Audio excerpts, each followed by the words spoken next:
Shalom, shalom, shalom. Soyez tous bénis dans le nom de Jésus. Voilà. Je reviens encore aujourd'hui. C'est pour partager une toute petite exhortation par la grâce de Dieu. Voilà. Père, je te bénis, je te rends grâce, Seigneur, pour ce moment. Je bénis ta parole, Seigneur. Père éternel Dieu d'Israël, je viens te confier ce moment afin que toi seul, tu sois le maître de ce moment.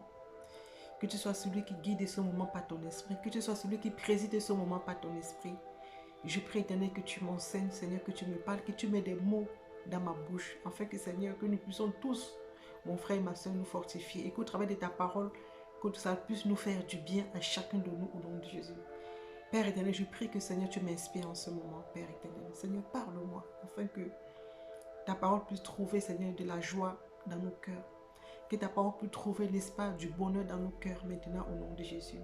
Laisse que ton Esprit Saint maintenant prenne la direction de ce moment, oh Dieu. Père, manifeste au travers de ta parole. Sanctifie et bénis ta parole, Seigneur.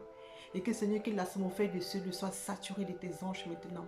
Laisse que ton armée céleste maintenant descende maintenant pour contrecarrer tout ce qui n'est pas de toi. Laisse que ton feu descende, ta puissance, ton onction descend maintenant, oh Dieu de gloire.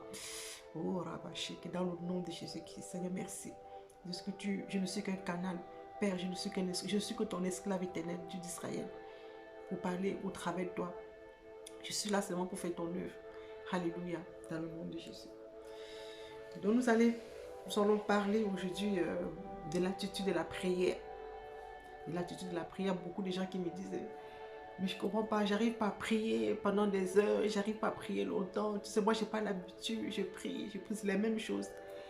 Mais laisse-moi te dire une chose. La prière, c'est pas une attitude religieuse. Non. Tu dois faire de la prière ta vie quotidienne. La prière, c'est ton pain quotidien en fait. Il faut que tu savoures la prière. Quand tu es dans la prière, tu dois savourer ce moment. Ça doit être un moment d'empressement. C'est-à-dire quand tu te lèves de ton lit, il faut que ce soit un empressement. Tu es pressé de prier. Tu es pressé, n'est-ce pas, d'être dans la présence du Père. Tu es pressé, n'est-ce pas, de communiquer avec ton Père, ton Dieu. Alléluia. Ça ne doit pas être comme une formalité. Il ne faut pas que la prière pour toi soit comme un fardeau. Non, mes bien-aimés. Si la prière pour toi est comme un fardeau, et ce sera difficile que Dieu t'entende. Ça ne doit pas être comme un fardeau. Non, parce que Christ nous a aimés tel que nous sommes. Dans nos erreurs, dans nos défauts. Donc, quand tu demandes en prière, sache que tu es en train de communiquer avec Dieu. Parle avec Dieu comme si tu parlais à ton enfant. Parce que Dieu, il est notre Père. Alléluia. Notre Père. Donc, quand tu es en prière, tu dois communiquer avec Dieu. Il y a des gens qui disent que, mais je ne sens pas, Dieu ne me parle pas. Bien-aimé, vous savez, Dieu est souverain. La Bible déclare que Dieu est souverain. Il peut parler à qui comme il veut. Il s'est manifesté, n'est-ce pas, à Samuel. Samuel était encore tout un enfant. Il a appelé Samuel à parler. Vous savez que Dieu nous parle tantôt d'une manière, tantôt d'une autre. Dieu ne peut pas te parler forcément dans la prophétie. Non, Dieu peut te parler dans la parole. Lorsque tu prends la parole de Dieu, tu lis. Dieu peut te parler au travers de la parole. Dieu peut te parler par une vision. Dieu peut utiliser même quelqu'un pour te parler. Même un païen, même ton enfant, Dieu peut l'utiliser pour te parler. Il suffit seulement de saisir, n'est-ce pas, la voix du Père pour comprendre que c'est Dieu qui te parle. Dieu parle tantôt d'une manière, même quand dans la prière. Parfois même, je parle de mes expériences à moi. Il y a des moments où je n'étais pas bien. J'étais pas bien. Et quand je me mets à prier, je sens comment l'amour du Père envahit mon cœur. Je sens comment l'amour du Père envahit mon cœur. Et là, je me sens bien. Et quand je sors de sa présence, je me sens bien. Et toi, ça doit être pareil pour toi. Quand tu arrives dans la présence de Dieu, tu dois sortir étant bien, étant rempli. Étant rempli. Oh, Rabashiki. Oh, Ribabasaka Rabashiki. Oh, merci Saint-Esprit pour ta présence. Merci Esprit de Dieu pour ta présence. C'est-à-dire quand tu entres dans la présence de Dieu, tu dois te sentir, n'est-ce pas, déchargé. Tu dois te sentir déchargé. Tu dois te sentir apaisé. Tu dois te sentir dans la joie quand tu entres dans la présence de Dieu. Alléluia. Parce qu'il n'y a que dans sa présence que tu peux sentir vraiment du bien. Et il y a aussi une attitude de prière aussi. Quand tu pries, quelle est ton attitude? Comment tu te mets? Je ne te parle pas de la position, mais je parle de ton état d'esprit. Quand tu viens dans la présence de Dieu, quel est ton état d'esprit? Voilà pourquoi la Bible dit, dans le livre de Hébreux 4, verset 16, il dit, approchons-nous avec assurance du trône de la grâce, afin quoi, d'obtenir quoi, miséricorde, et de trouver grâce pour être secouru dans nos besoins, pour te secourir dans tes besoins. Quand tu t'approches de Dieu, est-ce que tu t'approches avec assurance? Est-ce que tu as la conviction que lorsque tu t'approches de Dieu là, Alléluia. Tu vas sentir la présence de Dieu. Il y a des gens qui me disent que je ne sens pas la présence de Dieu. Mais ça dépend de ton état d'esprit. Quand tu t'approches de Dieu, est-ce que tu as cette assurance-là quand tu viens devant ton Père? Parce qu'il est ton Père. La Bible dit là qu'il nous a sortis des ténèbres pour son admirable lumière. Nous ne sommes plus, n'est-ce pas, étrangers. Nous sommes maintenant un peuple choisi, un peuple acquis. Alléluia.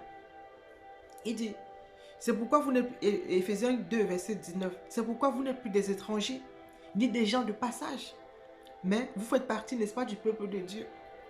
Vous avez tous les droits et vous êtes de la famille. Vous avez tous des droits devant Dieu. Alléluia. Tu dois réclamer ton droit en tant qu'enfant de Dieu devant le Seigneur. C'est ton droit parce que c'est ton Père. Alléluia. Quand tu vois que tu ne te sens, tu es mal en point. Ça peut arriver qu'on soit mal en point. Il n'y a que quand tu t'approches de Dieu, mais ça dépend de ton attitude. Comment tu pries devant ton Dieu. Voilà pourquoi il dit quand tu pries, va devant ton Dieu, humilie-toi dans ta chambre et prie notre Père qui est aux cieux. Parce que quelqu'un qui est orgueilleux, ce sera difficile parce que la Bible déclare que Dieu résiste aux orgueilleux. Quelqu'un qui est orgueilleux, ce sera difficile que Dieu ne serait-ce que prenne attention à ta prière. Quelqu'un qui est dans le mensonge, parce qu'il y a des gens qui ont des problèmes de mensonge. Mais quand tu pries dans le mensonge, étant quelqu'un qui a l'habitude de mentir, comment veux-tu que ta prière soit agréée devant Dieu? Parce que la Bible déclare que Dieu ne ose point les pécheurs. Il ne ose point. C'est moi, pas moi qui le dis. C'est Dieu qui le dit dans sa parole. Il dit, il ne ose point les pécheurs. Donc quand tu vas devant Dieu, examine-toi d'abord. Regarde ton état de cœur. Examine-toi. Regarde Seigneur. Voilà pourquoi quand tu viens devant Dieu, comme le pharisien, le samaritain, quand le samaritain venait devant Dieu, il priait, il dit Seigneur, j'ai péché Seigneur, j'ai péché contre toi, je ne suis pas juste. Quand tu viens dans une attitude d'humilité, oh, Rabba, comme quelqu'un qui n'est pas bien, quelqu'un qui n'est pas parfait, quelqu'un qui est comme entre guillemets un peu souillé, si je peux le dire. Donc quand tu t'approches de Dieu, viens dans une attitude d'humilité devant le Seigneur. C'est comme ça quand tu t'approches de Dieu. Comme quelqu'un qui a péché, tu dis Seigneur, je ne suis pas saint. Je ne suis pas juste, Seigneur. Je sais que je suis souillé. Tu peux être souillé dans tes pensées. Tu peux être souillé par ce que tu vois. Tu peux être souillé même dans ton cœur. Seigneur, aide-moi. Même si tu n'as pas péché, parce que de toute façon, nous péchons toujours d'une manière ou d'une autre. Par les pensées, les paroles. Donc viens dans cette attitude-là quand tu viens devant Dieu. Viens de façon dépouillée. De façon pauvre en esprit. Alléluia. Quand tu t'approches, tu dois être cette attitude-là. Parce que quand tu viens devant Dieu, ne te montre pas de façon supérieure, comme, n'est-ce pas, le pharisien. Il dit, Seigneur, voilà celui-là, il a péché. Voilà, il est... Non, quand tu viens devant Dieu, j'ai cette attitude-là, quand tu t'approches déjà de Dieu, ne viens pas déjà pour juger les autres. Ne viens pas déjà pour montrer que tu es plus meilleur que les autres, que tu jeûnes pendant 100 jours, tu jeûnes pendant 40 jours. Non, ça là, Dieu, ça c'est l'orgueil. Parce qu'il y a des gens qui sont très forts là-dedans. Oh, tu sais, moi je jeûne pendant 40, je prends le jeûne de 40 jours, je prends le jeûne de combien de jours? Non. Ça, c'est une attitude d'orgueil. Quand tu jeûnes, la personne doit savoir que tu es en jeûne. Il n'y a que toi et ton Père. Parce que quand tu jeûnes, c'est d'abord pour toi. Tu ne te marres pas déjà pour le Seigneur. C'est ta relation intime avec le Seigneur. Ton jeûne, c'est ta relation intime avec Christ. Les gens ne sont pas obligés de savoir que tu jeûnes. Alléluia. Quelle est l'attitude que tu adoptes? Il dit, va dans ta chambre, prie. Notre Père qui est aux cieux, que ton nom soit sanctifié. Et cette prière ne doit pas être comme une récitation. Parce que la prière ne doit pas être comme une récitation. Et pourquoi aussi ta façon aussi de prier, est-ce que tu médites aussi la parole de Dieu? Si tu es quelqu'un qui ne médite pas la parole de Dieu, ce sera difficile que le Saint-Esprit t'inspire. Parce que c'est ce que tu as médité, c'est ce que tu as lu, qui vont te donner, n'est-ce pas, des mots et inspirer des paroles pour prier. Si tu ne lis pas ta Bible, bien-aimé, comment veux-tu que les paroles vont sortir? C'est ce que tu as médité et que le Saint-Esprit va te rappeler ça. Voilà ce que tu as lu. Et le Saint-Esprit, quand tu lis, tu médites la parole de Dieu, l'inspiration des paroles, des mots viennent. Je ne te demande pas de prier pendant des heures et des heures. Non, tu peux prier 10 minutes. Ta prière peut être efficace. Comme plus que celui qui prie pendant 1 heure. Alléluia. Il faut quelqu'un qui médite beaucoup la parole de Dieu. Il y a des gens qui disent, oh, moi quand je me lève le matin, je ne sais pas quelle parole dire. Je dis les mêmes mots et c'est fatigant pour moi. Non, c'est parce que tu ne médites pas la parole de Dieu. Bien aimé, il faut méditer la parole de Dieu. Si tu ne médites pas la parole de Dieu, Saint-Esprit ne va pas t'inspirer. Méditer et écoute aussi les enseignements parce que la Bible déclare que le peuple périt faute de connaissance. Apprends à t'instruire, les enfants de Dieu. On n'aime pas lire, il faut écouter les enseignements. Les enseignements, ça fait du bien, ça te fait du bien, ça t'instruit. Ça t'instruit beaucoup, les enseignements instruisent beaucoup. Il faut apprendre à t'instruire aussi spirituellement dans la parole de Dieu. Dans les enseignements, la parole de Dieu, ça instruit, ça fait du bien. Donc, c'est ça aussi, cette habitude aussi à vouloir prier. Il faut aussi avoir une discipline dans ta vie de prier. Il faut avoir ta discipline. Si tu n'arrives pas, peut-être tu es submergé, débordé, peut-être par les enfants, le travail, ton mari et tout ça. Il faut avoir une discipline de vie de prière. Bien-aimé, ne passe pas une journée sans prier. La prière doit être, n'est-ce pas, ton pain quotidien, comme je l'ai dit au début. Ça doit être une joie pour toi. Tu dois t'empresser même de prier. Quand je dis, je n'ai pas prié. Toi, un enfant de Dieu, tu ne peux pas sortir de la maison sans prier. Tu dois te sentir mal. Même le Saint-Esprit va se sentir mal. Tu vas traiter le Saint-Esprit. Quand tu ne pries pas, tu vas traiter le Saint-Esprit en toi. Alléluia. Tu dois renouveler tes forces spirituellement. Tu dois t'armer spirituellement dans la prière. Parce que la prière, c'est une arme puissante contre les traits enflammés de l'ennemi. Alléluia. La prière, c'est une barrière de protection dans ta vie. Pour ta vie, pour tes enfants, pour ta famille. Tu dois être ce pilier qui se lève pour prier. Tu dois être ce pilier qui se lève pour intercéder pour ta famille, bien-aimée. Alléluia. Tu dois avoir le zèle de l'évangile, l'engouement, l'envie de prier, l'envie. Tu dois avoir, ça doit être en toi. Tu dois avoir cette feu de prière en toi, cette soif. Ah Seigneur, j'aime ta présence. Et quand tu sors de la présence de Dieu, toi-même tu es content. Tu dis, ah, Seigneur m'a parlé. Je me sens bien. Il y a des, comme je vous dis, il y a des gens comme ça. Peut-être tu es mal, tu es tellement si mal. Moi, par mes expériences professionnelles. Mais quand tu es, je me sens bien. Tu peux être dans ton travail. Tu te sens mal.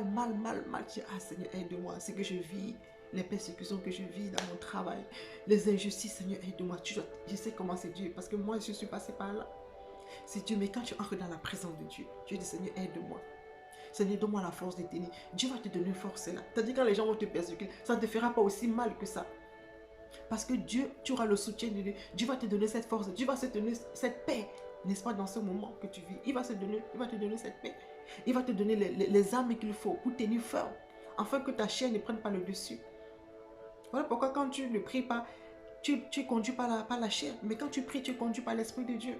Il faut prier tout le temps pour que la chair ne prenne pas le dessus sur tes choix, pour que la chair ne prenne pas le dessus sur ton comportement, pour que la chair ne prenne pas le dessus sur ta façon de parler, bien-aimé. Il y a des gens qui parlent mal. Il y a des gens qui ne savent pas parler, qui disent tellement des paroles tellement mauvaises. Bien-aimé, il faut prier. Parfois, quand tu es dans la présence de Dieu constamment, quand tu veux parler, le Saint-Esprit de Dieu te retient. Il dit non, il ne faut pas dire ça. Et quand tu forces pour dire, tu sens comme tu te sens mal en fait. Tu n'es pas bien, Ah Seigneur, pourquoi?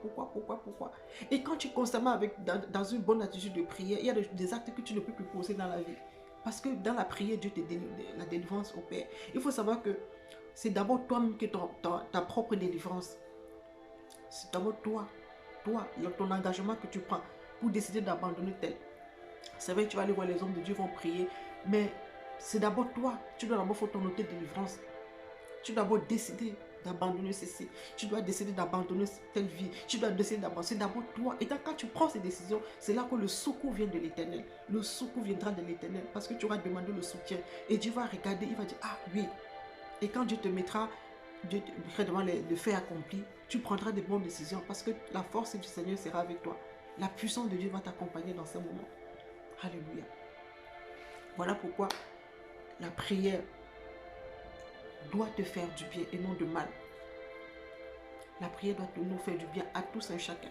Il faut constamment prier. C'est pas facile, mais il faut prier, bien aimé. Il n'y a que la prière qui peut nous aider. Il n'y a que la prière, des gens qui se consolent dans de la cigarette, il y a des gens qui se consolent dans beaucoup de choses.